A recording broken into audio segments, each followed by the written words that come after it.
সনাতন ধর্মাবলম্বী ছিল। তো আমাদের যে সুন্দর একটা সামাজিক বন্ধন ছিল, কে হিন্দু কে মুসলমান বা কে কোন ধর্ম বা কে কোন গোত্র, এগুলো কিন্তু আমরা কখনোই জানতাম না।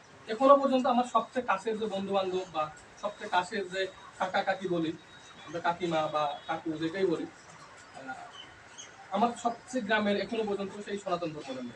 গতকালকেও আমার তাদের সাথে কথা হয়েছে আমার গ্রামে, 2-3 জনের সাথে কথা হয়েছে, তার সবাই হিন্দু বা সনাতন ধর্ম।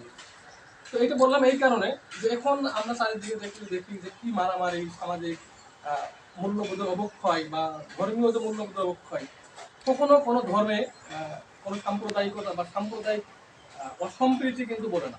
সব ধর্মেই আমি যতটুকু জানি সাম্প্রদায়িক সম্প্রীতির কথা বলে, সামাজিক সম্প্রীতির কথা বলে, সামাজিক মূল্যবোধের কথা বলে, উন্নয়নের কথা বলে, একজন আরেকজনের সহযোগিতার কথা বলে। এই যে আমি যখন বাড়ি গেলাম, আমার পাশে একজন হঠাৎ করে অ্যাক্সিডেন্ট হলো আমার বাড়ির আশপাশ পাশে।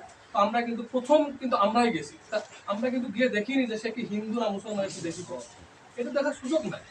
এবং মানবতা